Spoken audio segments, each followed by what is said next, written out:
13th, 2020, regular board meeting. I'd like to go ahead and call this meeting to order. I'd like to start with a comment. We are in a situation where our enrollment is and has been growing. We can all agree on that.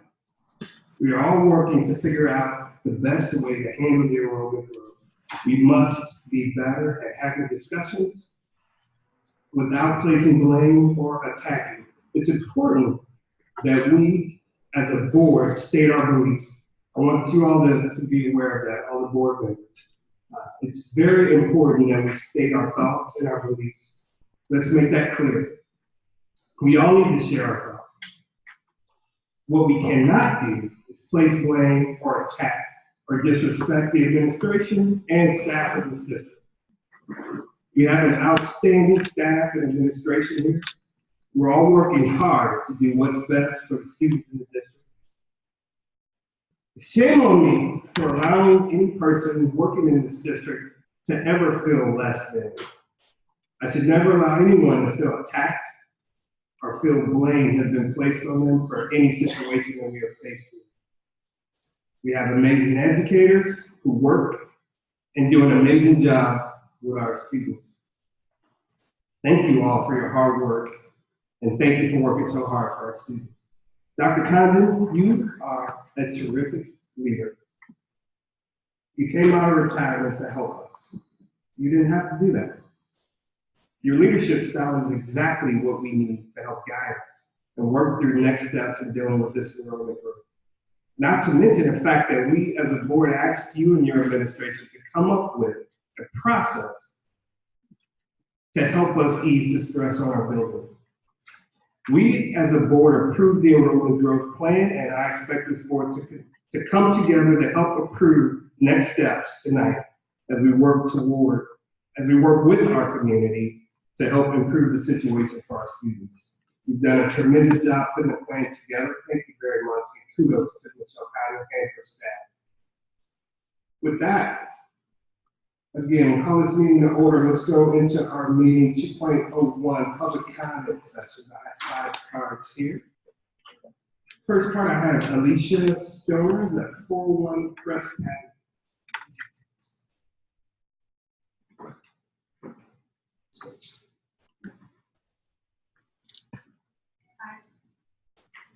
Hi everyone, thank you for your time. Hi everyone, thank you for your time. My family and I moved to Kirkwood in February 2013. We chose this area for the safety, the strong schools, and how lovely it is, full of trees and charm. We brought a home to Kirkwood in 2018. Now I am the proud mother of a Robinson Road homeowner, co-chair of Robinson's Equity Group, and fortunate enough to serve as one of 2 school nurses at Robinson. I absolutely love the Robinson kids in the community, and my role as a school nurse, I oversaw all the vision screenings for the district and school year. I substituted other schools throughout the district on my days off in Robinson. I was in every single Kirkwood school within the last 4 to 5 months. As a Robinson parent, I watched over the last few years as classes grew. Now, as a district employee, I understand that in a different way. I know firsthand how crowded our schools are.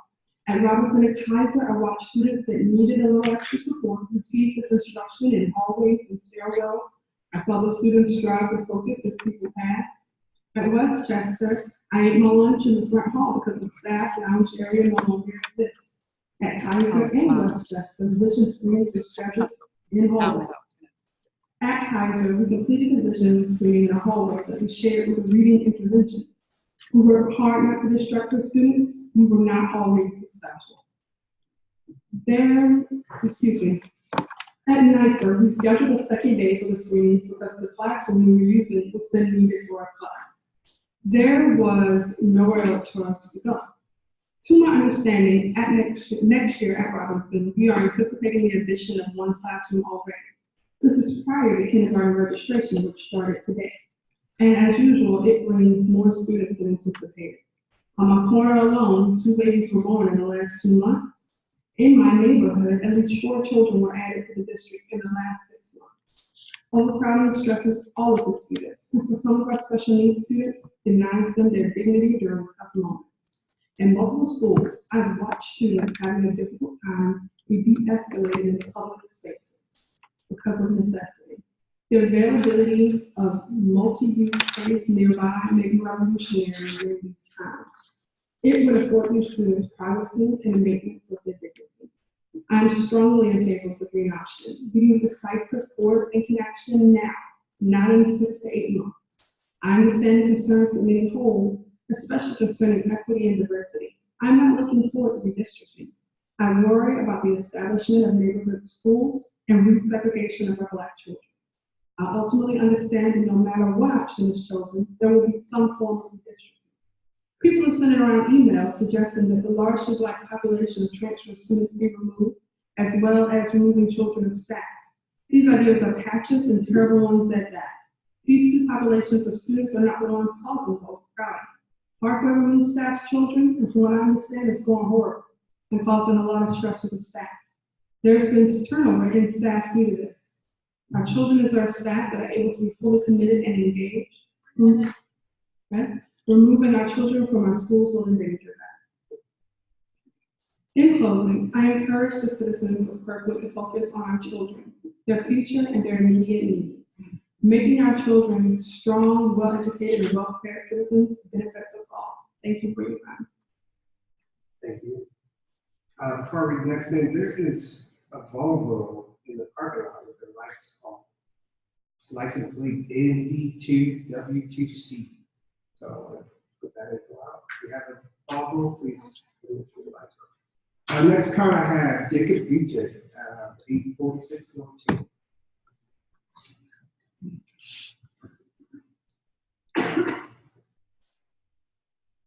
Good evening, Kirkwood School Board and Kirkwood administrators. We are the ninth grade members of the Kirkwood Pioneer Pride Band. My name is Jacob Butek, and I play the tuba and sousa. My name is Timmy Quigley, and I play the clarinet. This year was our first year playing in the marching band. Our current uniforms are old, outdated, and not meant for a wide range of temperatures. It is time for the district to replace our existing uniforms.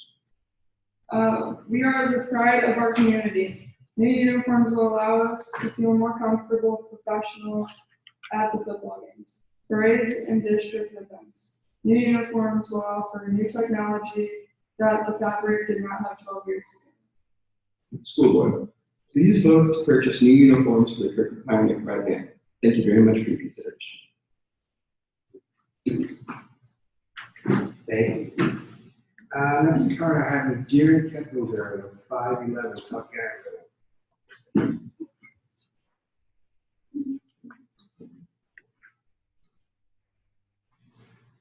Good evening. As you know, my name is Jared Kettlinger, and I'm here again to address the policy changes that we would like to see the board address in regards to respecting teachers and protecting our children in the Kirkwood School District.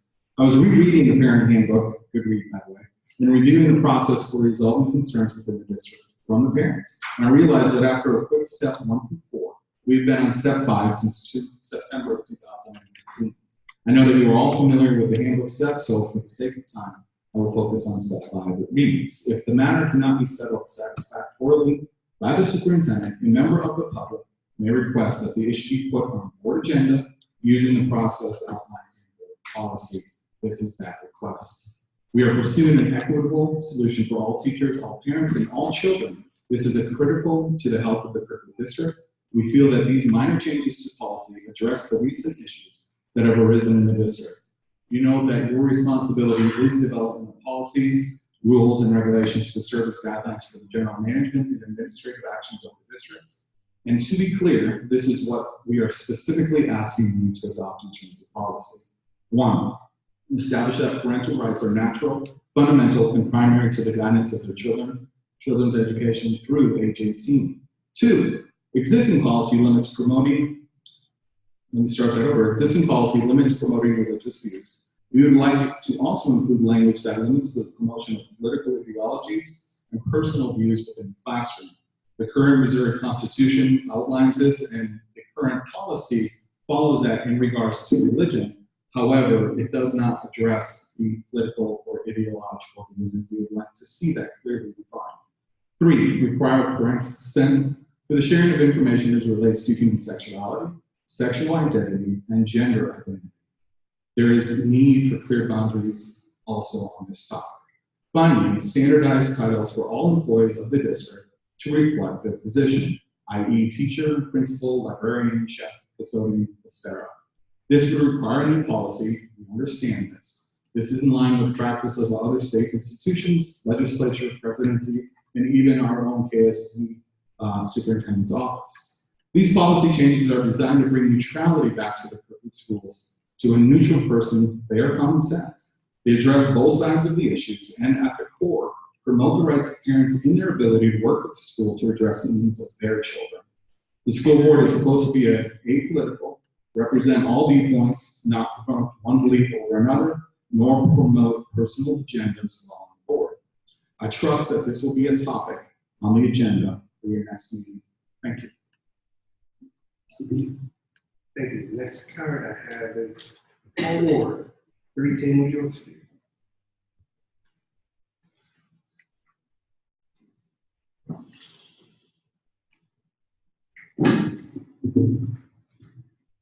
Good evening. This is usually a lane I leave to my brother. But I was at a meeting on January 6th, and I took umbrage to a comment by one of the board members. I've been a resident of this district nearly all my life. For 4 generations of my family have attended Kirkwood schools. My oldest had the same 3rd grade teacher I had at Kaiser. I have advocated for a new school going back to the 80s. What drove me to address you tonight was a board member's comment, as I said earlier, about the new school might exacerbate minority and special needs students in the district. First, let me make it clear that the welfare of every child in this district is important to me. I've served on the strategic planning in the district. I've challenged the practice of shipping minority students here and there across to all the elementary schools for decades. Not one of those previous boards really did anything about it. It's been a problem, and we need to do something about it.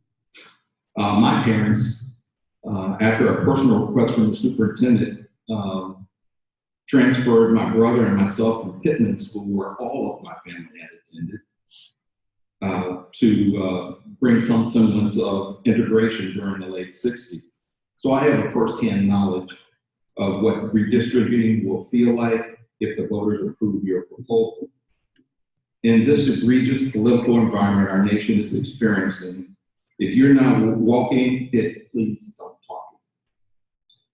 There's an African proverb that says, the future is lent to us by our children. Let's not waste this, the most precious thing we possess. As a former certified national mentor of 100 Black Men of America, I have some perspective on serving children who are not mine.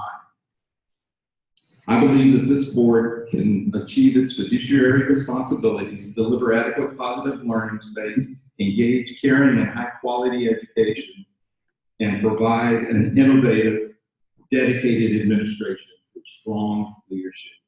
Thank you, and may God bless you. Thank you. Last card I have is Sherry Taishi, 608 Keith Creek Road.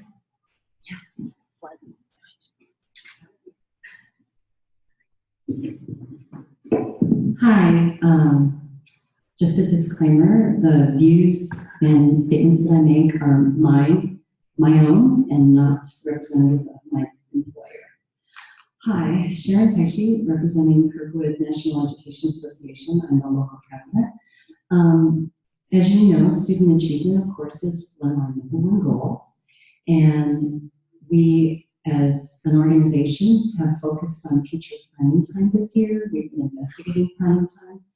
And this year, DESE has decided to change their guidelines. So there's an opportunity for public comment. Actually, anybody in the room can make a public comment all the way until tomorrow evening about teacher planning time. And also the DESE board is taking input. We are going to be sending out postcards to them.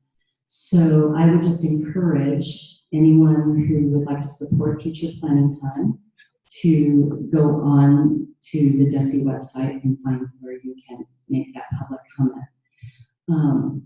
Currently, it is a 250-minute minimum guideline for teacher planning time. We would like to see it increase to 300 minutes. It does not include counselors and librarians. We would like to see counselors and librarians included in this because we know that teachers, counselors, and librarians, when they have more time, that gives us higher quality ability to address our student needs and improve student achievement. We are also, KNEA is sponsoring a postcard writing party at Kirkwood High School, Kirkwood High School after school hours from 4 to 6 on Thursday, January 16th, and I almost said December, January 16th. And you're encouraged to come, and if you can't, you can email me, Sharon Taishi, and get the postcards, which you can then write personal messages to the board members. We know from previous history that the DESE board members do pay attention to public comments, and so your help is greatly appreciated. I'll be sending the individual board members invitations as well. Thank you. Thank you. That completes our public comment session. Moving on to the next item, our 2.02, approval of the agenda for January 13th. This is an action item. Move approval. Second. Motion and second for approval of tonight's agenda. All in favor, please indicate by saying aye. Motion passes. We've noticed our board is, a couple of our board members are joining us via Zoom. This is Mark Boyko and Julie Backer. So I just want to make sure you guys know that they are joining. They are with us. They are just not here physically. Next item on our agenda, 2.03 awards and honor. Mr. Casey.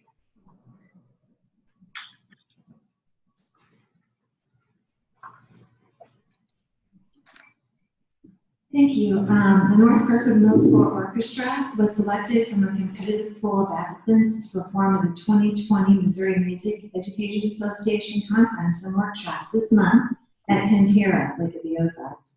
For the selection process, the students learned a difficult program and submitted a professional recording session to the selection committee. The orchestra was one of 4 orchestras selected statewide to perform. The orchestra is comprised of 78 musicians in grades 6 through 8, playing violin, viola, cello, or bass. The orchestra is conducted by Sarah Clevon. This is the North Kirkwood Middle School's orchestra, first time performing at the conference. Also, 3 Kirkwood High School students were selected for the Unseld Bridge program, which is supported by the University of Missouri. It remains one of the most successful and widely emulated models, providing unique, comprehensive year-round pre-collegiate programming for St. Louis area high school students and parents. Student participants represent public and private school institutions throughout the St. Louis metropolitan area. 3 seniors, as I mentioned, were accepted to the program for starting this school year, and they participate on Saturdays: Caleb Watkins, Emmanuel Morgan, and Thaddeus Morgan. During the Saturday session, students are engaged in mathematics, science, writing skills, career and personal development, and college preparation courses. The sessions will take place 2 Saturdays each month through March.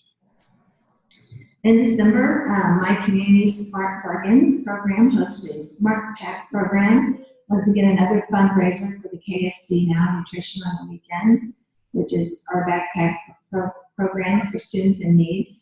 Between the Smart Pack sales, easy for me to say, and donations, KSD Now received $500 in donations. Owner Mike Mattingly presented a check back to Michelle Condon. Hopefully that will be in the Webster Kirkwood Times. That concludes our awards and honors report. Thank you. Thank you. Next up is our consent agenda. We will take this as one. 3.01 approval of minutes from January 6th regular meeting. 3.02, approval of minutes for January 6th. 3.03, approval of vouchers payable. 3.04, approval of personnel items. This is the action item. Move approval. A motion and a second to approve our consent agenda. All in favor, please indicate by saying aye. Aye. Motion passes. Thank you. Next up, unfinished business. 4.01, adoption of MSBA policy revisions for DIAA second reading. Dr. Kaiser. Thank you, Mr. Frost. So this is the second reading. This policy change was lodged at our last board meeting. The policy DIAA, which refers to the fund balances in our school district budget. And so we are requesting a change in this policy to change the required fund balance in our district accounts from 20% to 25% in our operating budget. This is an action item. Move approval. The motion and second for adoption of the MSBA policy revision DIAA. Any questions for Dr. Kaiser?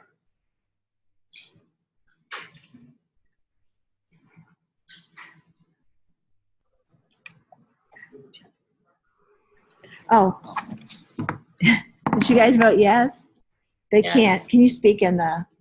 They can't. We can't hear them through the sound system. It worked earlier, but it's not working now. And so they're on this microphone. So, you guys, did you?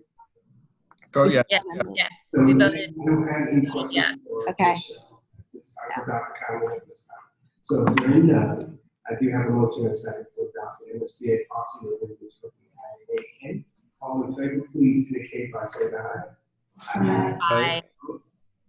Motion passes. Thank you. Next up, 4.02, approval to award contracts for the KHS Bailey. Mr. Michael. Thank you. In December, we solicited proposals for the replacement of the Kirkwood High School marching band uniforms. They are approximately 13 years old. The new uniforms will provide more versatility, better, it'll be cooler in the summer. They will also be machine washable and also dry clean safe. We had collected bids on December 20th. The director of bands and her team reviewed the uniform bids, along with the bids that companies were required to send us a sample of the uniform. So they checked the uniform and evaluated them based on comfort, structure, look, and just overall flexibility of the uniforms. They are recommending that we award the contract to Moline. Because of those reasons. Also, we've had a long history of using this company for 25 years. The company is reliable, timely, professional, and we've always had good results. So based on that feedback, I'm recommending that the board award the contract for the new uniforms to Moline in the amount of $132,204.34. The funds will come from our operating budget, likely out of the next fiscal year, 2021, because of the length of time it takes to manufacture the uniforms. This is an action item. Move approval. Second. The motion and second for approval to award the contract for the KHS Bailey. For any questions for this one? I just think it's really cool that some students came tonight to advocate for the band uniforms and speaking up for what you guys need to do what is so awesome in our community, and we do appreciate most of you guys out of the game. So thanks for being here. And I know those old uniforms were very uncomfortable, and I'm just wondering if they can be recycled. I don't think anybody wants them. I don't know if they can be recycled, but there is a kind of a secondary market, and that's what we have to explore. Is really what we will be on. And what is the count of our band right now? How many? Next year, we're estimating around 20. Great. 220. Congratulations. I feel Ms. Paymore, and saying that it just gives me great pride to see the band, members of the band here, being a band parent and stuff. Spending a lot of time seeing, watching you guys work and practice, and it's amazing the things that you do on the field. So thank you guys so much. All righty, and for the board, we do have a motion and a second for approval to award the contract for Cage's band uniforms. All in favor, please indicate by saying aye. Aye. Aye. Motion passes. Thank you all very much. Next up, 5.01, financial reports and budget amendments. Mr. Michael.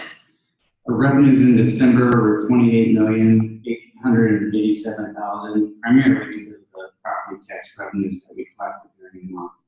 Our collection rate for the taxes were 48.8% through December, compared to 45.8% last year. And last year, we ended with a total collection rate of 96.7%, and we're projected to collect 97% for this current fiscal year. Our operating expenditures in December were $5,716,000, and most of that consists of salaries and benefits. Revenue amendments for December total $12,810.98. Title II grant funds were increased $12,851.71, and this is based on revised allocation from DESE. Our Title IV grant decreased $40.73, also due to a revised allocation from DESE. Our expenditure amendments for December were adjusted to reflect these revised amounts. There were other transfers that were made, but the additional transfers did not change the budget. It's recommended that the budget amendments for December be approved. Is it action item? A motion and a second for the financial reports and budget amendments. Any questions for Mr. O'Reilly?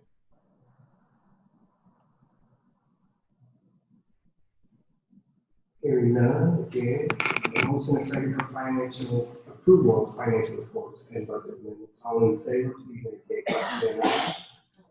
Aye. Opposed? Motion passes. Next up, 6.01, approval to declare old technology equipment to surplus. Ms. Flacco. Yes.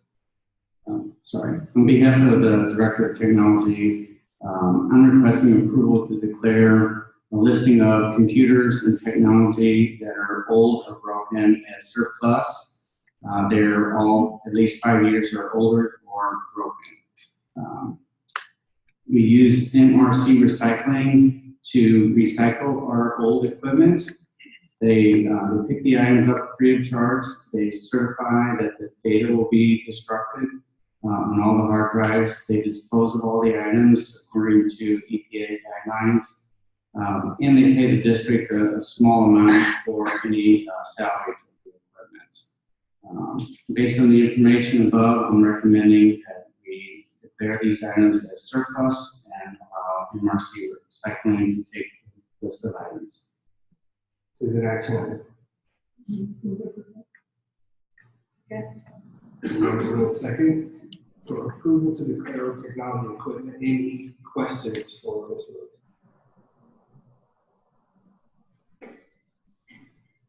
Hearing none, again, we have a motion and a second to approval to declare the old technology equipment to surplus. All in favor, please indicate by saying aye. Aye. Those opposed?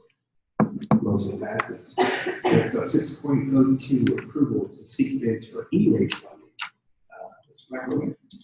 The federal E-rate program offers public school districts funding to provide internet access. It's based on a percentage of students that are eligible for free reduced price lunches. Last summer, as you're aware, we updated our network cabling and electronic switches for all of our schools. This helps to ensure reliable internet access. That really was phase one. The next step is to upgrade our wireless access points, controllers, and related software. And recommending, myself and the Director of Technology are recommending that we select bids through the E-rate funding program. This program will pay for 40% of the cost for these upgrades. If approved, we will seek the bids and bring them back in March for approval. This is an action item. Second. Motion and second for approval of seek bids for E-rate funding. Any questions for Mr. O'Day?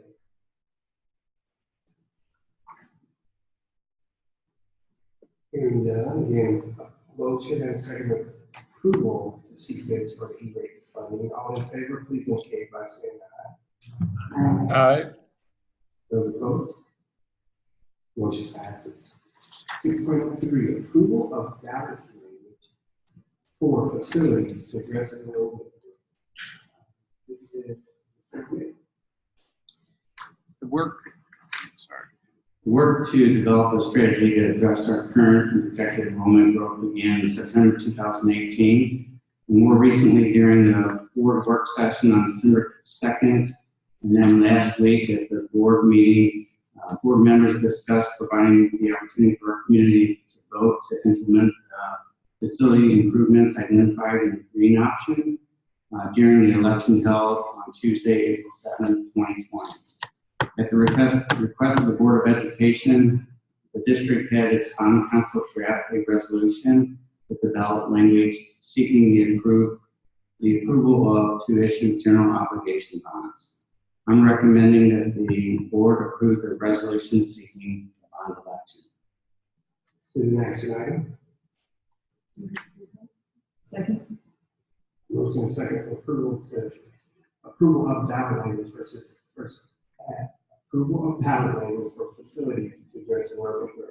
Any questions for Mr. O'Day?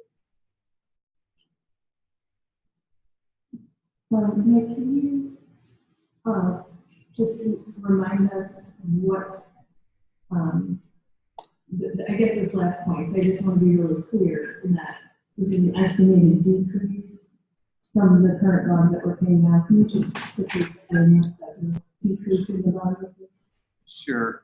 The community will be voting to issue $70 million in bonds. The funding will come through from our debt service tax levy. Even with the issuance of these new bonds, it's projected that our debt service levy will drop from 36 cents down to 29 cents, so a 7-cent decrease.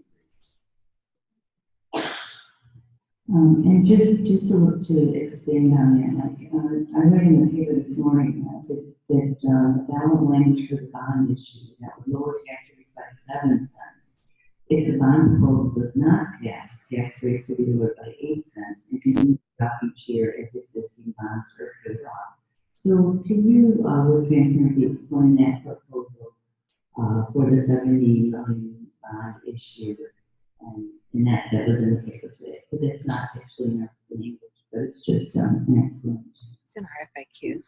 Yes, it's, a lot of that information is on our website, on the FAQs, but we, right now, the only debt that we have outstanding is from the bond issue in 2010. And so we are nearing the final termination date of those bonds. And so as those bonds are paid off, our debt service levy will drop. So it's projected to drop 8 cents next year if we do nothing, if the bond issue fails, and then it will continue to drop as we pay off those bonds, those existing bonds. And when will those all be paid off then?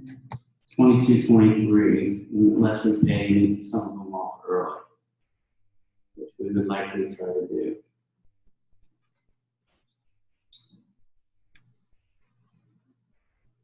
I just wanted to say, first, thank you, Mr. O'Day, thank Michelle and her administration for working so hard to put this together. Thank the bond council as well to come up with the language that we'll be presenting to our community. It's very important that we understand that the community is going to get final say on this. Okay, this isn't what we're hoping for is that we work with our community to get them to understand what we're going through.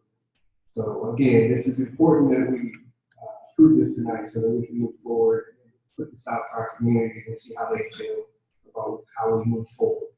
So again, we have a motion and second for approval of ballot language for facilities to address enrollment growth. All in favor, please indicate by saying aye. Aye. Those opposed?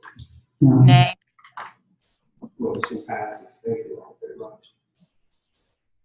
Next up, 6.04, approval to seek bids for owner representation for construction services. Mr. Michael Ray. I'm requesting permission to issue a request for proposal for construction management firms for facility improvements and that we need to address our current projected enrollments identified under the green option that will be voted on this coming April. Construction projects either use a general contractor or a construction manager to manage and coordinate subcontractors. Construction management is a professional service where the CM construction manager is responsible to the owner for managing, planning, designing, constructing, and post-construction phases of the project. The CM can replace the need for a general contractor and result in no additional layers of management fees. And due to the aggressive timeline of the proposed construction, it's necessary to begin planning for the professional services that we will need so that the work can begin as soon as possible if the bond issue passes. If the request to seek proposals is approved tonight, then we will issue the RFP, and if approved, we will bring it back to the board in February for approval. This is an action item. Move approval. Motion and second for approval to seek bids for the owner representation for construction services. Any questions for Mr. O'Leary? I just have one about the aggressive schedule. So, what is your aggressive schedule? We want to try to have the new additions done in 1 year and the new school done in 2 years. And so that includes designing the additions, bidding it, and construction.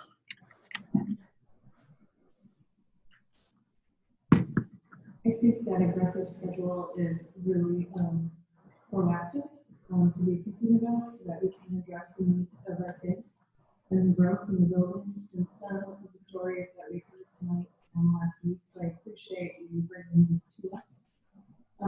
The other thing, Mike, could you explain some of the benefits of going with the construction manager and the general contractor for a project like this? Well, the main benefit is to coordinate all the projects to keep us on schedule and on budget. They work on our behalf. They're not, as I said, we use a general contractor.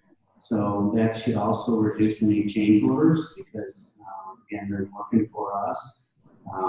But also another benefit is that they would be involved in each phase of the work. So with a general contractor, they don't start working until construction begins. With the construction management, they would start from day one working with the architects to design all the projects, and they're experts, just like the architects are, but they're a third party, and they will be just another set of eyes looking over the plans to make sure, again, that there's no surprises when bid day comes, or with any delays or any added cost in the projects. And you just charge a percentage of cost of the project? It will be a percentage of the cost of the project. Yeah. Any other questions for Mr. O'Leary? Hearing none, we have a motion and a second for approval to seek bids for owner representation for construction services. All in favor, please indicate by saying aye. Aye. Those opposed? Motion passed. Next up, 6.05, approval to seek bids for financial advisory services. I'm requesting permission to issue an RFP for financial advisory services. If the bond issue is approved, we can issue the bonds either through a competitive sale or a negotiated sale. The competitive sale is what's recommended through the state auditors. And to do that, we need a financial advisor. They will help structure the bond issue. They will also request bids from underwriters, underwriting firms to purchase the bonds. Doing this will offer underwriters will have to give us a bid for the lowest interest rates for the bonds, including fees. They are independent of the underwriter. And again, like I said, it would be through a competitive sale. The negotiated sale is done differently, where we would select an underwriter first and negotiate the interest rates. Typically, school districts save a lot of money by just going through a competitive sale. So if approved, we will issue the RFP, and then in February, we'll bring that up. This is an action item.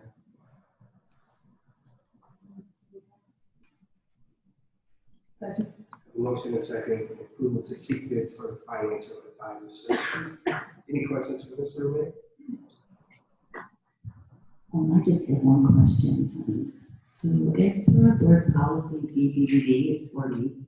It says when the board deems it necessary to raise capital funds, the board may vote to submit bond issue to the voters. All bond issues must be in furtherance of the district's facility plan and should only be submitted after careful study of the district's needs and after consultation with members of the public and professionals necessary to accurately determine the cost and feasibility of the project.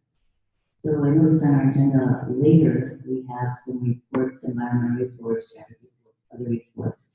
So I just want to make sure that we're very diligent in reviewing all that information and making good decisions, since we're actually approving this now, and then we'll get the report later. Is that correct? That's correct.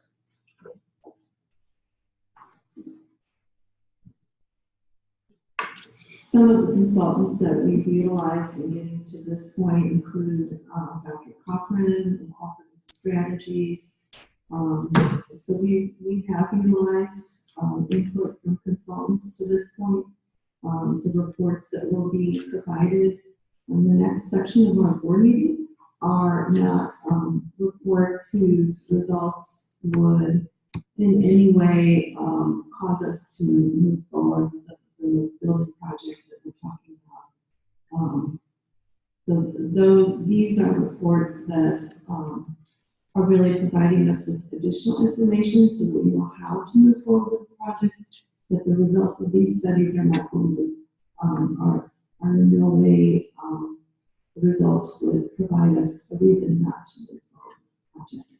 So I think that the policy is referring to the information that we provided up to this point. Thank you. Any other questions for Mr. Romero? Hearing none, I have a motion and a second for approval to seek bids for financial advisor services. All in favor, please indicate by saying aye. Aye. Those opposed? Motion passes. Next up, administrative and board report 701, preliminary environmental assessment. Yes. Tricia Horn, who's our special projects manager and works in our maintenance department, is also here. I'm going to come up to the podium with Tricia to speak to this report.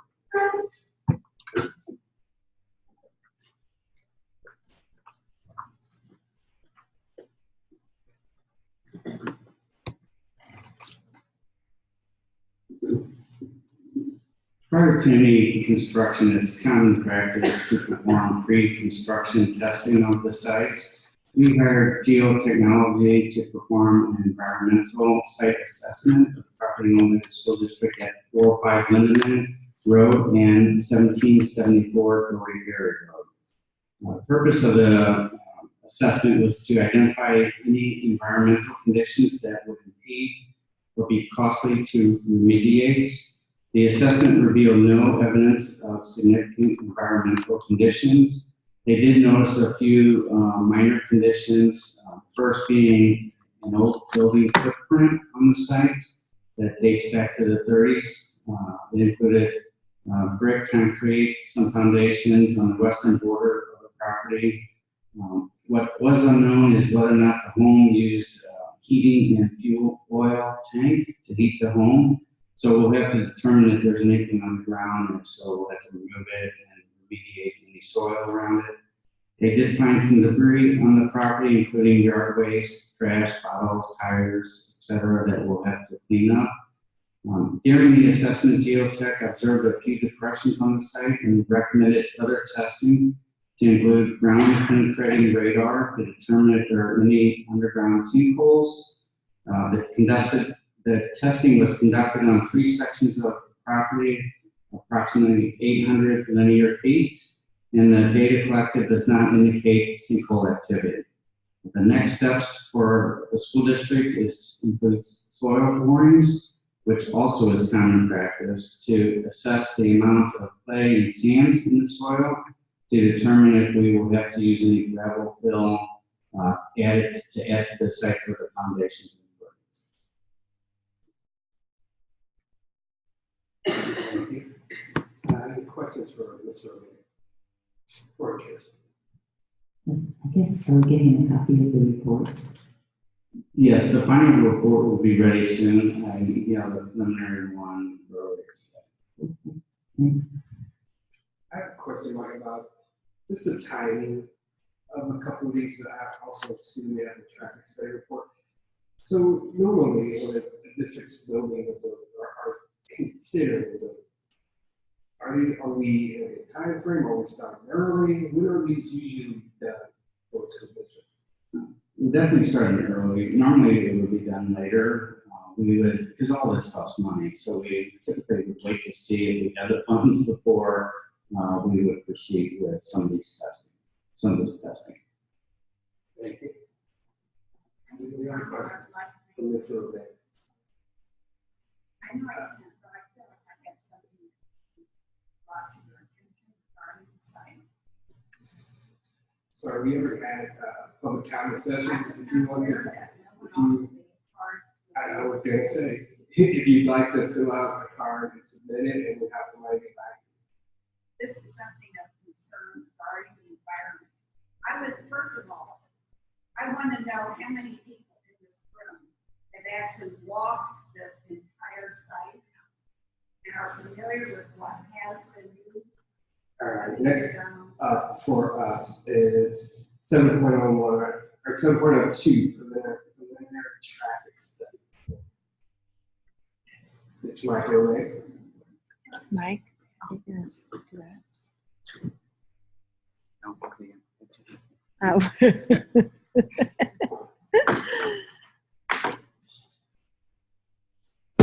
Oops, sorry. We hired Crawford, Murphy, and Tilly, CMT, to provide an analysis of the traffic impact of the new school proposed on a 13-acre site that we own at 405 Lindeman and 1774 Dory Ferry Road. One of the main objectives of the analysis was for them to make recommendations to improve their roadway network to accommodate additional traffic from proposed development. I do want to mention that the property that we own includes approximately 500 feet of footage along Doherty Ferry Road, which will be the entrance for the new school. We do have a secondary access point off the Lindeman Road that will be used for pedestrian and possibly emergency vehicle access. Some of the conclusions and recommendations from CMT include, first, just that they noticed the most heavy traffic occurs from the high school traffic, and the most congested traffic is at Doherty Ferry and Lindeman Road between 7:30 and 7:45 a.m. So if the new school is added, the traffic during that time may increase slightly because of the before school program that would be offered at that school.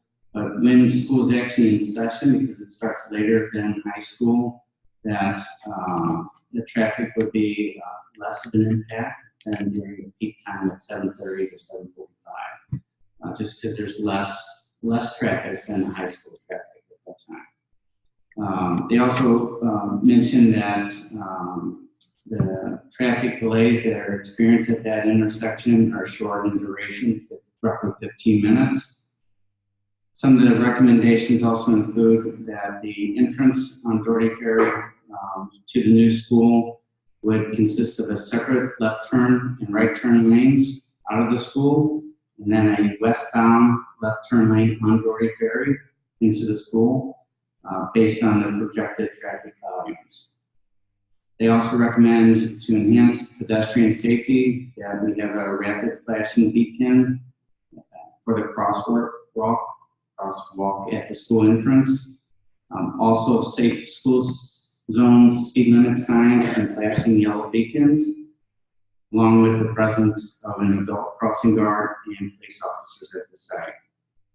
Also, what they noticed is that Sidewalks are available in varying degrees within the area expected to be serviced by the new school. They're recommending that we work with the city of Kirkwood and their plan that's identified in the, which isn't quite ready yet, the Kirkwood pedestrian and bicycle plan to determine if any additional sidewalks need to be installed near the school. And this report we received today, it's preliminary. We'll have the final report soon.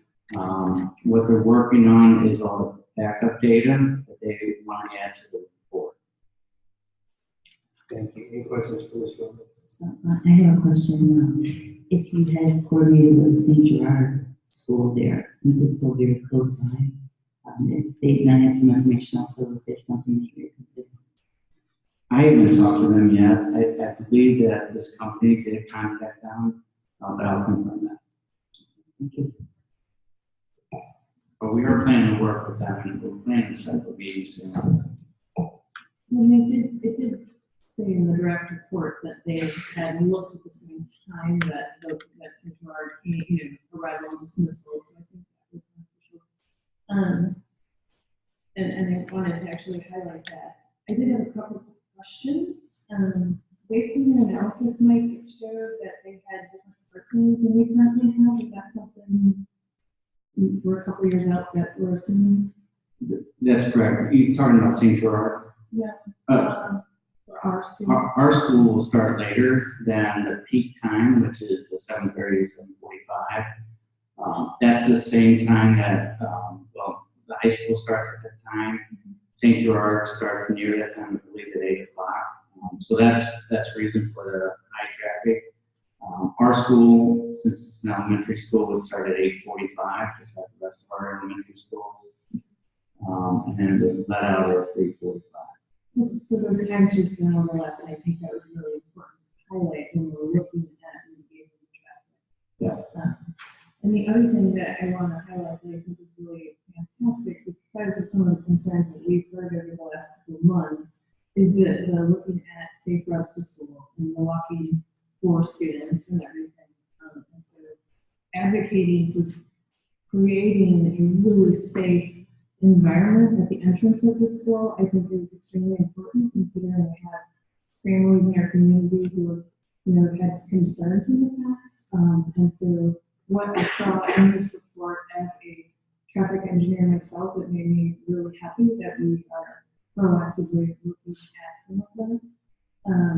And then the only other question that I wanted to highlight, so you said that there was going to be a right turn on eastbound Golden Ferry to mitigate traffic, and a left-bound turn lane on westbound Golden Ferry, and that you had looked at a flashing beacon. Was there any conversation with the traffic engineers as putting in a signal to further increase safety or address any of the capacity issues?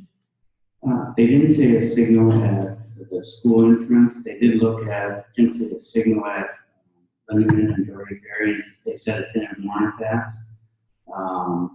I'm not sure if they didn't recommend a signal for the entrance into the school. Okay. That's great to know. It's something I think that would still be out there if we saw further issues. And then my last comment, sorry, I have a lot on this, is so based on the peak hour traffic volume, even if we don't build at this site, turn lanes would be warranted on here. So was there any discussion with the city in covering some of the costs, considering traffic volumes are going to grow and that has nothing to do with our school? Right. We haven't talked to the city yet, but you're correct that they, because of the congestion at that intersection, they were recommending a left turn lane going eastbound. I did ask them who pays for something like that, whether it's the school district or the city, and they said that it should be just left up to the two municipalities. And I just want to say that Maggie Dewey's out here from City Council, and she's been active in this, and she has offered to help us already. So we have been talking, so hopefully we can have a good project together. As Dr. Condon mentioned, at different phases during this project, we've done different studies, we will be doing different studies and having different professionals. And I just feel like it's really important for our community to have an understanding of those studies and when they should have been completed or when they should be completed. So I don't know if that's something that we could add to the FAQs to kind of clear up some of that confusion, because I feel like there's confusion. Well, I want to agree with Jean Marie that there's a lot of numbers floating around and a lot of confusion, and that it's good to go to the district website, get the actual numbers from the district, and of the enrollment, studying all the studies that have been done here. So make sure we have the facts and information to make good. Thank you, guys. Any other questions for Mr. Rowe? Hearing none, we'll move on to our agenda, 7.03, long-term and short-term facilities. This is Smart Goal number 25. Smart Goal 25 requires that the superintendent, cabinet, and director of buildings and grounds prepare a plan to meet the short-term and long-term facility needs of the district based on the current and projected enrollment, inclusion, and safety of all students in the school district. So we've been talking quite a bit over the last year and a half about this, and as you know that we are placing facility improvements identified under the green option on the ballot this April. So that's our long-term solution. Our short-term solution, after discussing with our principals and also looking at the projected growth next year, some of the things that we know we'll have to do, number one is we have to look at redistricting district-wide regardless of whether or not the ballot passes in April. So we will start that work in May. As you know, there's been discussion about converting music rooms and possibly art rooms to grade level classrooms. So that's a possibility. We will work with the building principals, and if that's necessary, then we will have to do that. And the building administration will then determine how to offer music and art in their school if that happens. You also heard that we are using hallways and closets and storage rooms for a small group instruction. Unfortunately, that's going to have to continue until we improve our buildings. We also, as you know, we have at least one storage area right now in one of our schools that allows us to use the interior space for other purposes. So we have to continue to look at using storage pods to relieve some of the congestion in the school, and then to possibly allow us to have some additional instructional spaces in the school. One of the options we can consider is converting the storage rooms at the ground level at Kaiser into classrooms. There's an opportunity to have one or two classrooms in the basement there. And then finally, as a last resort, we would have to increase class sizes temporarily while we wait for new additions in the school. Thank you. Any questions for Mr. Rowe? I have a question. So these are just ideas right now. We're not approving anything. And so like one of the policies that we could approve would be changing in class sizes. But right now our class sizes are still consistent with our K promise. So the class sizes are at the correct level. That's correct. And then some of these other ideas, like getting a storage pod for the short term, or covering some space that's available, looking at around the district for space. These are things that we'll do right away. So that'll help the situation. And then moving forward for next year, that'll address the next group of students that come in. Is that what this is, just kind of an update review of ideas? Yes, this is just some ideas of potentially what we will have to do next year, because we know that at least a few of our schools are maxed out right now and are projecting to have even more students next year. So we're going to have some solutions, for at least some immediate solutions for a few of our schools next year while we wait for the construction. Well, I have a comment. So could there possibly be redistricting the next school?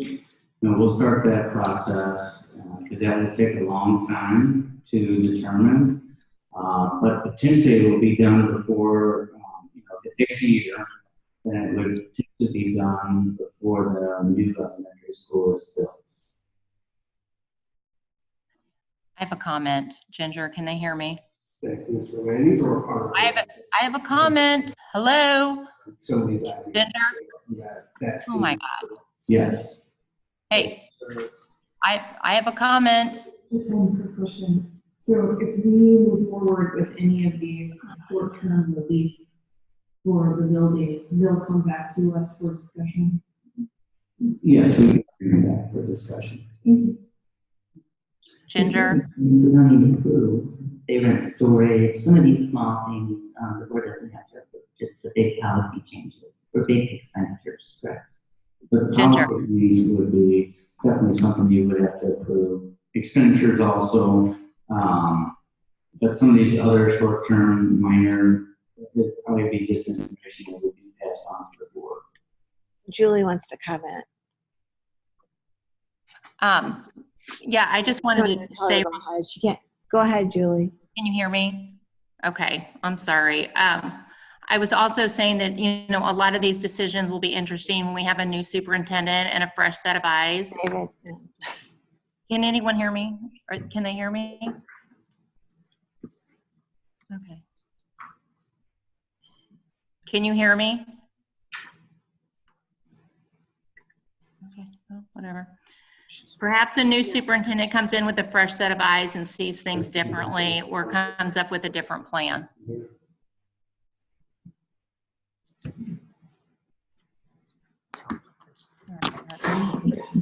Okay. And no one heard me? Yeah, you're on now. Okay. Do you want me to repeat it, or was it? Repeat it. Okay. All I was saying was that a lot of this stuff is up in the air, and a lot of those decisions are made by the superintendent, obviously. And we'll have a new superintendent coming in who may see these situations with, lens or a fresh set of eyes, and may have some different ideas.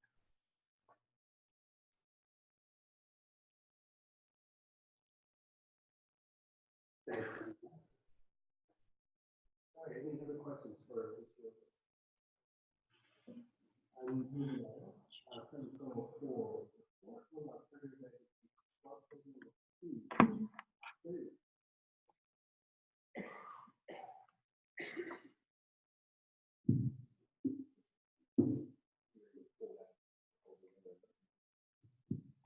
Okay, I'm sorry. I'm trying.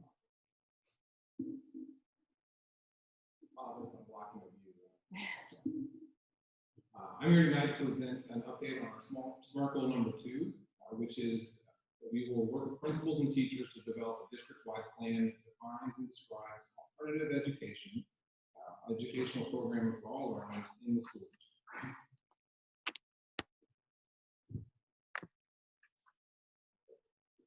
So kind of for the purposes of us looking at this, back when I first started, alternative education meant one thing. It was a pathway for students who were either suspended or in trouble for graduating to find something. These days, alternative education is going to be a broad definition, and we're going to look at all the different components of that. But really for us, we're defining alternative education as any coursework or pathway that is non-traditional. For example, in Kirkwood School District, accelerated math at the elementary level, or even South County Tech at the high school level could be considered alternative education.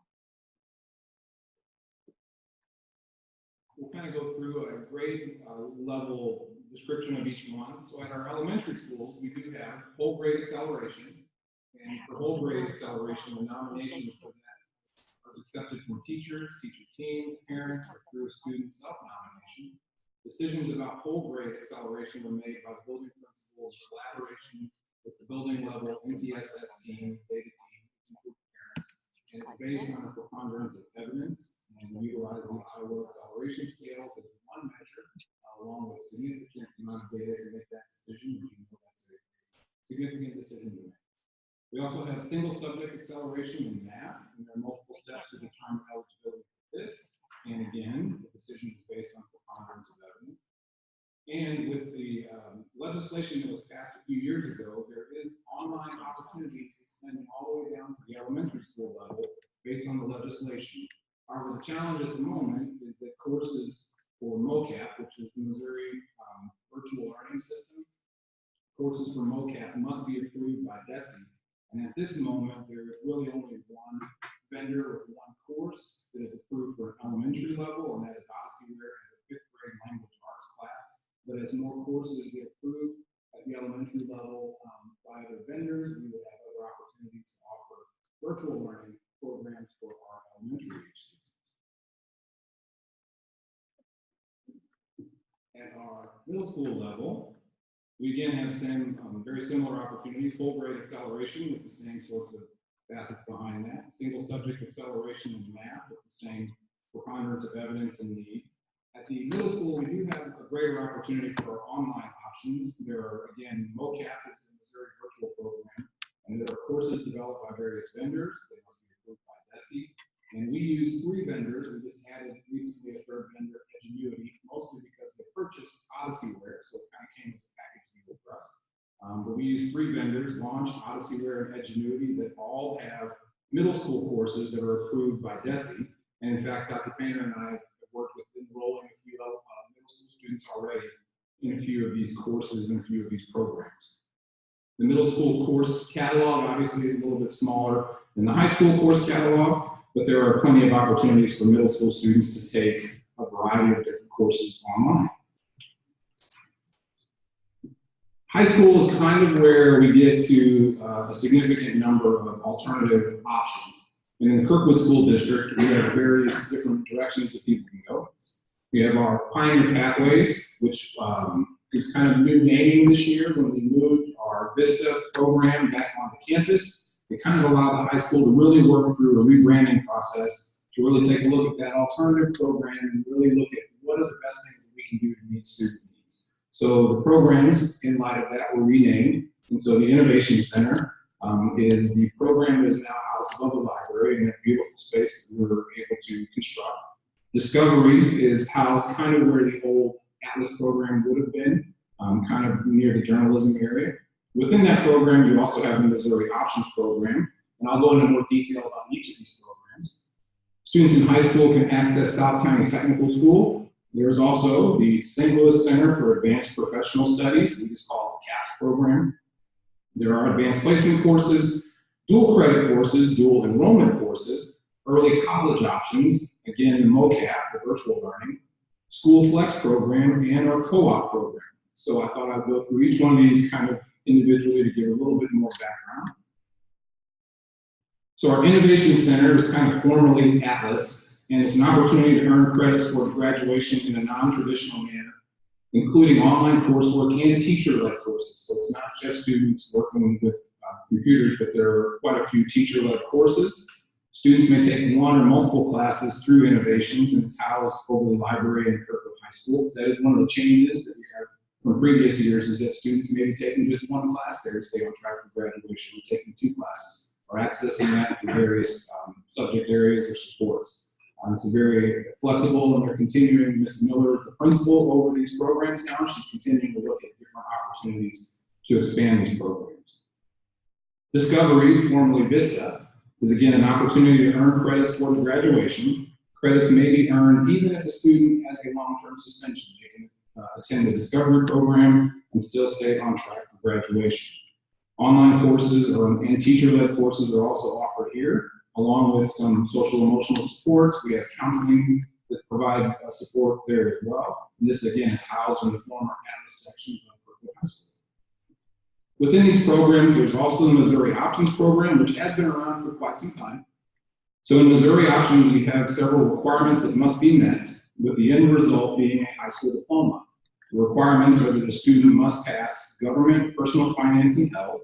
They must be 17 years old. They must be significantly behind in terms of graduation credits, and they must pass a high set test, which is formerly the GED, which is 5 different subject areas that a student must focus on. And then they must complete their required end of course exams in 4 subject areas, which are algebra, English, biology, and American government.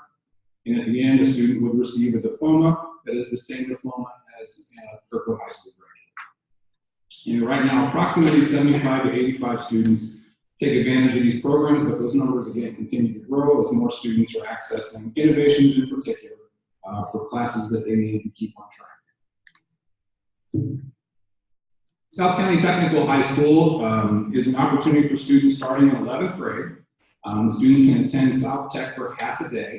The old mindset of technical high school was that it was just for students that might be struggling in school. In fact, there are 29 different programs at South County Technical High School. Here are just some examples: automotive repair, construction trades, which include carpentry, floor layer, electrician, HVAC, dental sciences, firefighting and law enforcement, early childhood education, and even Cisco networking, robotics, web and computer programming. There are several dual credit opportunities there as well.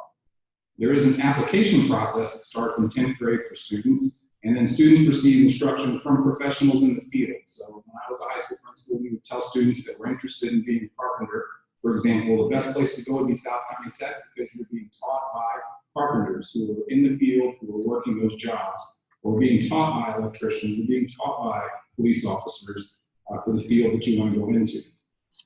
Students have transportation provided to and from South County Tech. And some of those credits, according to DESE, can even be applied towards a math or science class so that students are not necessarily discouraged by their schedule to not attend South County Tech. Special school district is in charge of South County Technical High School. There's a North County Tech as well. South Tech is a half-day program. North Tech does offer full-day programs. Students in Kirkwood are not limited to South County Tech. If the program that they want is at North Tech, they can usually work something out with SSD to provide an option there. But most of our students attend South County Tech. Currently, we have 19 students there, and next year we already have 21 so far, and those numbers tend to grow as the enrollment time continues to progress. There are dual credit course options at South County Tech as well. Human anatomy and physiology is just one example of a dual credit option a student could do at South County Tech. One of the relatively new programs is the St. Louis CAPS program. CAPS is a nationally recognized high school program that immerses students in a professional culture using industry standard tools and mentoring by actual employers. There are 5 different course areas, and teaching, careers, and education was just recently added this year. But global business and entrepreneurship, engineering and advanced manufacturing, medicine, healthcare, and bioscience, technology solutions and logistics, and again, the teaching, careers, and education. Students could start in 11th grade or 12th grade. And this is a half-day program, usually at the employer's site. So, for example, some students who may be interested in healthcare could go to the SSM St. Clair Hospital and be with a nurse or nurse practitioner and basically be at their hip throughout the day, learning again from the professionals. The difference between South County Tech and the STL CAPS is that South County Tech is still in a school facility, whereas the CAPS program is on site with those professionals in that environment. We've seen some good growth. As Dr. Painter can attest, the first year we were involved, we had 1 student who did beautifully, by the way. But this past school year, we had 12 students, and already this year, 8 have signed up for next year, which puts us, with all the school districts that are involved, we have the 2nd highest enrollment. The school districts involved in this collaborative are Afton, Lindbergh, Melville, Bayless, Hancock, Fox, and even Lutheran South High School sends students as well. We have the 2nd highest number involved in this program. Next, we have a few college credit options for our students at the high school. The first is the Advanced Placement course, or AP courses. Currently, we have 21 AP courses. This is structured much like a college course. The curriculum must be approved by the Advanced Placement Board, and students could earn college credit based on an exam score. So exams are offered on a yearly basis for all the different courses on a 1, 2, 3, 4, 5 scale. Typically, a 3 is considered passing. Most colleges would not accept a score of 3 for credit. They'll accept a 4 or 5, depending on the university. We also offer 29 dual credit courses. At Kirkwood High School, those credits range from 1 to 6 credits based on the course. Those courses are taken at Kirkwood High School, and many colleges, such as St. Louis Community College, will offer scholarships to cover the full amount of dual credit tuition for students who qualify for free reduced lunch. There are opportunities for dual enrollment courses. So dual enrollment is where you're still enrolled at the high school, but maybe you take 1 or 2 courses at the college. They are college courses that count for high school credit, and you can still be enrolled in sports and activities because they meet mission guidelines as well.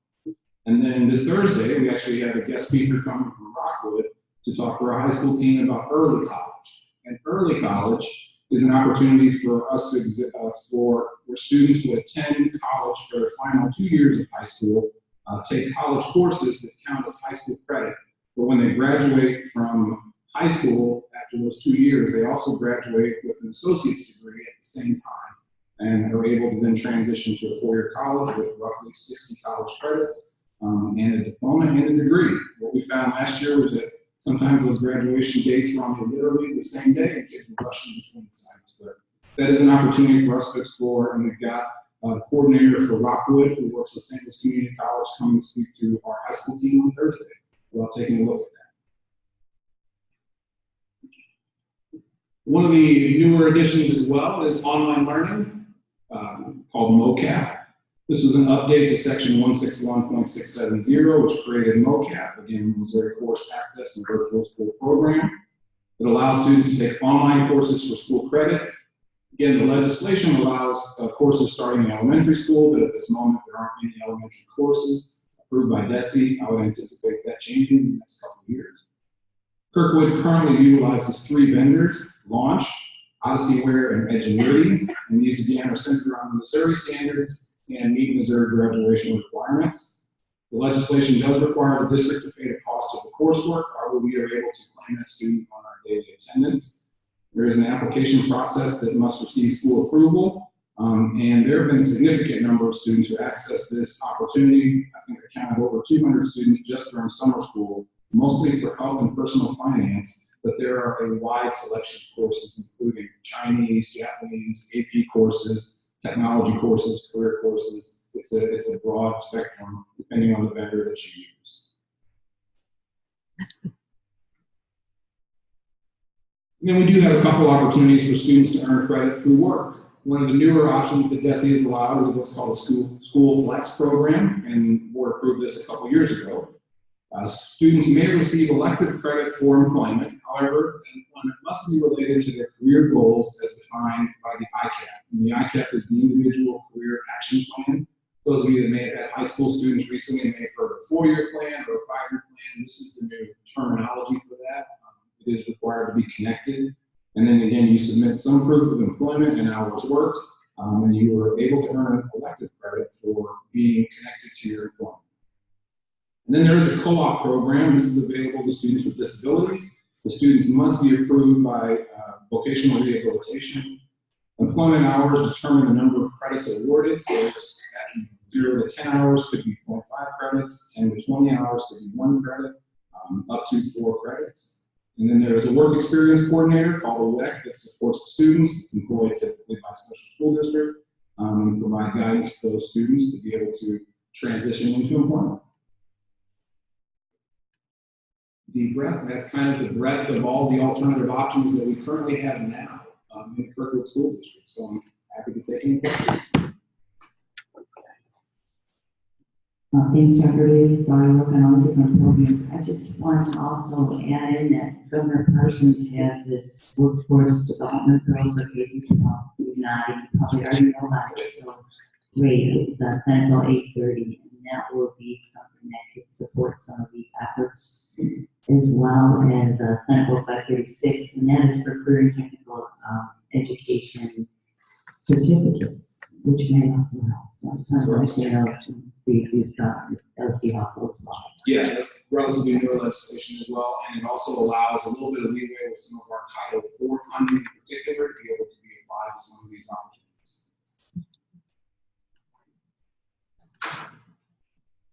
Dr. Bailey, thank you for sharing all that. And there's so many great options for our students. It's fantastic and rewarding. I don't have somebody at high school, so I apologize. But how are some of these options specifically for the high school students being shared with them? How are guidance counselors connecting with students to make sure that we're really hitting on the needs, or helping students understand some of the trade school options or the county tech? Absolutely. There are informational nights. There's one coming up, in fact, for sophomores, where Tim Mookie, who is the administrator for the STL CAPS program is coming to do that presentation. We also have South County Tech is coming to the school to do those presentations as well. Mrs. Miller has been kind of recruiting certain students that are, more beneficial for the Pioneer Pathways programs as well. The guidance counselors and the college and career counselors typically will be sharing those through those grade level informational meetings, and we typically will bring in, like I said, those guest speakers to provide that authentic presentation to the students and help recruit as well. Great, thank you. Quick question, Dr. Bailey. Would you have time maybe in the next 30 days just to provide some data on participation and demographics of students in the last maybe 5 years?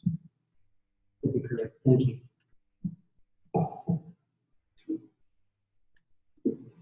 I just want to thank Dr. Bailey for taking on the work that began last year with Missy Sandovey and beginning a study group just to take a look at what could alternative education look like in Kirkwood. And Dr. Bailey just picked that right up and continued the work with the administrative team just to pull all of these resources together. We knew these opportunities were out there, but it's great for everyone to be aware of them. And then for Mrs. Miller to begin taking on the work of encouraging these opportunities for students. It's all come together, so I really appreciate that. Thank you. I want to echo those comments. And to see this, we have been talking about some of these things for a handful of years now, and to see them actually come to fruition, and the teams that are working on it, with Dr. Hagner and Ms. Miller and the people, I know how passionate they are about students. It just really makes me proud because we understand that they're ultimate learning styles. And we need to be able to make available to our students as many different inroads to success as we're able to provide. So thank you for working on it. Thank our staff for all the hours and time that they put in. I know from Ms. Miller, I know how hard she works every day and how passionate she is about the students. So thank you guys so much. Next, 7.05, social emotional curriculum update. I'll just stay right here. SMART goal number 8 is where we want to selectively develop by systematic means and by academic level a way to assess and instruct students using research-based social emotional learning resources. Kirkwood School District has made a commitment to student and staff social emotional wellness as evidenced by the district wellness plan and the decision to select social emotional curriculum materials for all students. This SMART goal is to select those materials and develop training plans to ensure consistency across our school buildings. At the elementary level, our schools have used Second Step for several years, albeit not at all grade levels and not in a consistent manner. Second Step is an evidence-based social emotional learning curriculum aligned with the Castle core social emotional competencies, as well as restorative practices, trauma-informed practices, the whole child, whole school, whole community model, which is the development core of our wellness plan, and fits within an MTSS RTI continuum of supports.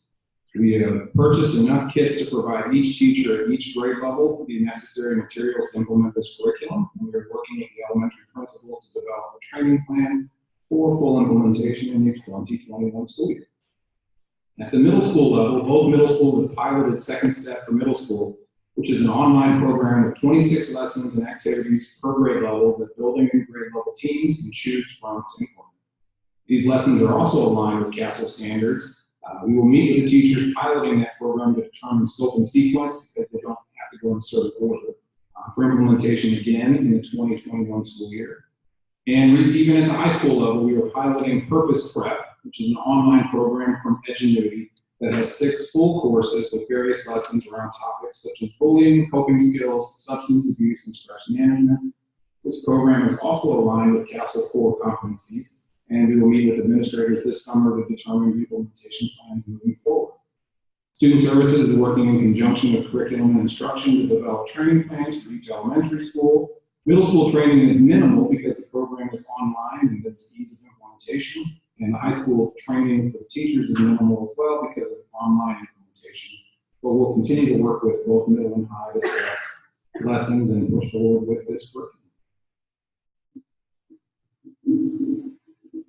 Question? I just appreciate that, again, this is the standardized, all students will be receiving this, and then we're also having the training aspect of it. So, I really appreciate that. Very intentional, yes. Well, thanks for your work on this. I just wanted to confirm, you said that the program's online for middle school and high school? Correct. Just the training or the actual? The actual program itself, yes. And so the training is kind of a self-guided opportunity at middle and high school, so there's not as much instructional training for the teacher to be able to provide that. Curriculum at the elementary level is more of an instructional training opportunity for us to teach the teachers how to teach that curriculum in person. Thank you again. It's, being smart goal is part of our governance plan to see that we are actually putting forth, the work and effort to make these things happen. That were, ideas on paper, but to see them actually come to fruition again, it's amazing. So thanks so much for your work. And thanks how much. I know you worked hard on it. Thank you for that. Thanks again.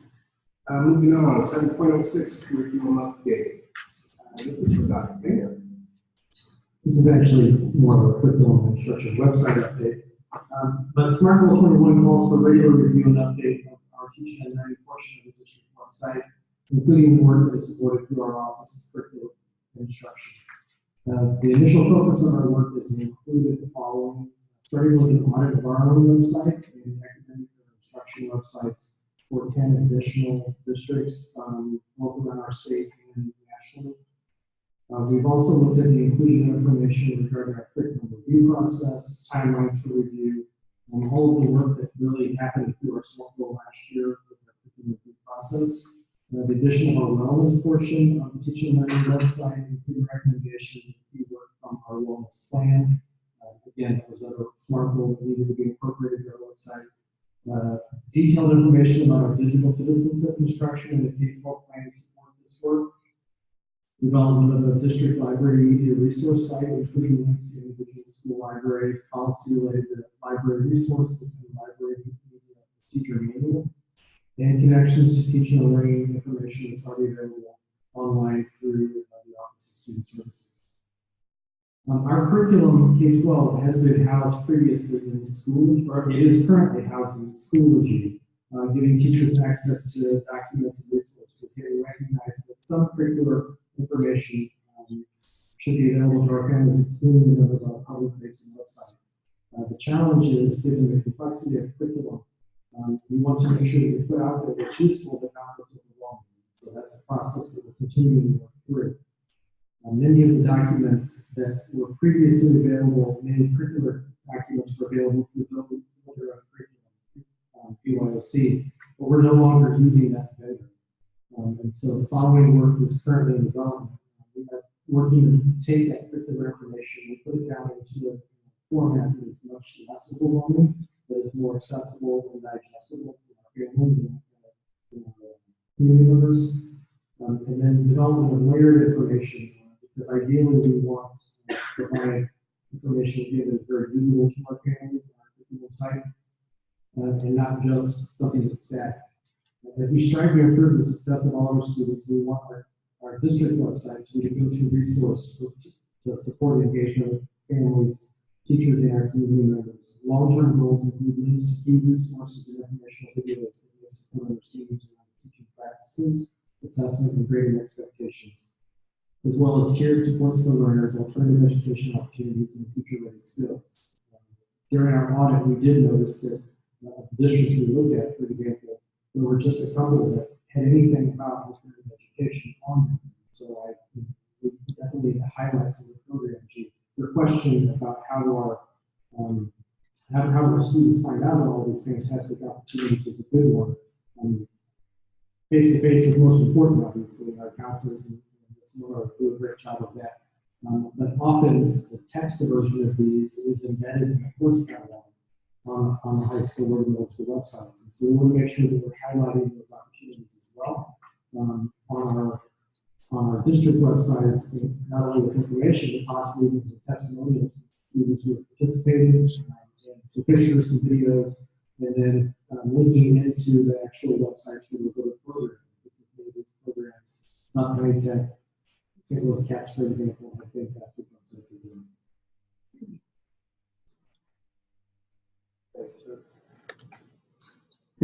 got two questions real quickly, Dr. Bailey. The first one, it really relates to you, Dr. Bailey. When we talk about the wellness plan in this presentation, the one that you referred to, is this the same wellness plan that Dr. Amber Phillips presented? It is. Okay, yes. And is it a different format? Is it the same? Is anything changed? It is the same format, but there's tiered information.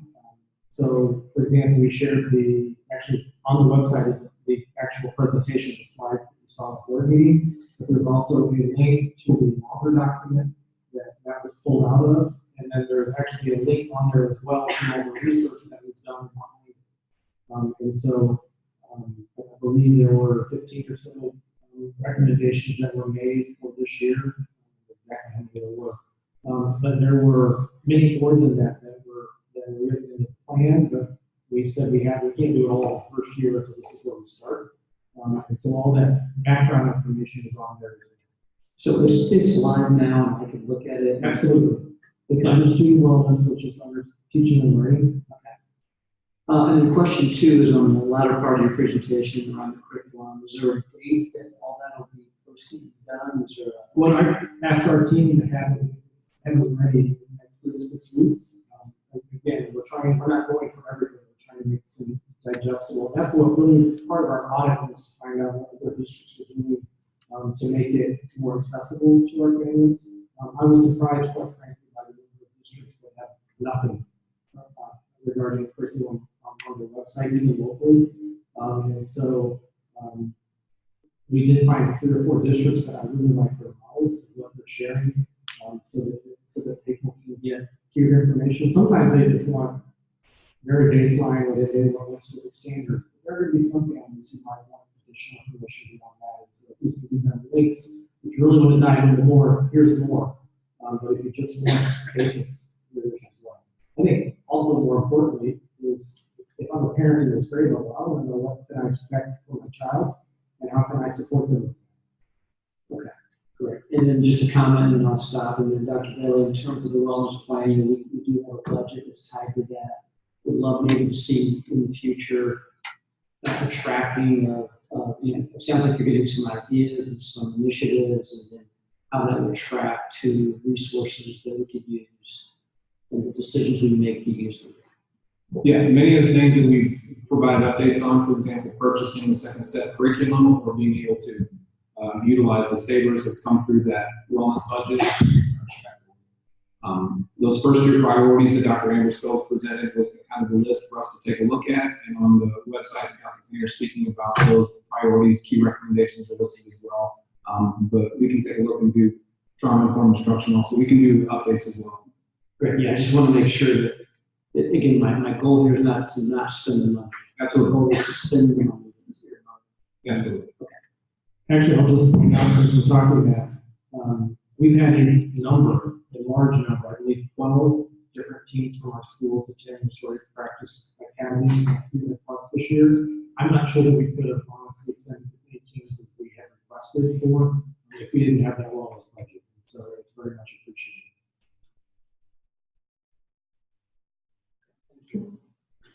And Dr. Pinner, I appreciate you laying this out, and Dr. Bailey, similar type comments on this question. I think it's really important that some of our parents understand this, right? Especially when parents are going in elementary, into middle school, and high school, understanding, like you said, the questions to ask where to find information. So I think this is a really important smart goal, and telling it to Dr. Bailey, talking about some of the alternative education on that. I think this is being more transparent and helping parents understand that they need to school in different times. So I really appreciate it.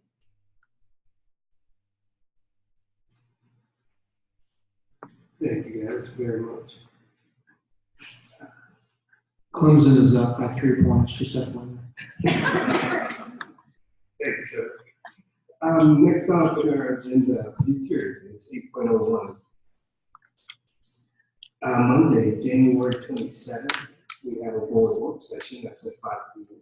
Saturday, February 2nd at 9 a.m. is a community forum. That would be in the ASC next door. Monday, February 3rd at 6 p.m. is another community forum. That will also be at the ASC. Monday, February 10th at 7 p.m. is our next regularly scheduled board meeting. Dr. Conner, is there a need for a closed session? No, there's none. We need a motion to adjourn. Motion to adjourn.